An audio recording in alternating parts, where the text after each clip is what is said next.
বৈষ্ণবনগর থানার পুলিশ গোপন সূত্রে খবর পেয়ে মঙ্গলবার গভীর রাতে পিটিএস মোড় 0 পয়েন্ট এলাকায় হানা দিয়ে এক ব্যক্তিকে মোটর বাইক নিয়ে ঘোরাফেরা করতে দেখে আটক করে।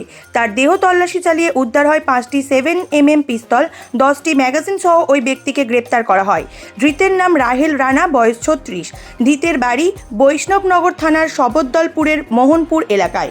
পুলিশের প্রাথমিক অনুমান সেই আগ্নেয় অস্ত্রগুলো ঝাড়খণ্ড থেকে নিয়ে এসে বাংলাদেশে পাচারের উদ্দেশ্যে নিয়ে যাচ্ছিল। 10 দিনের পুলিশি হেফাজতে আবেদন জানিয়ে বুধবার মালদা জেলা আদালতে পেশ করে তদন্ত শুরু করেছে বৈষ্ণবনগর থানার পুলিশ।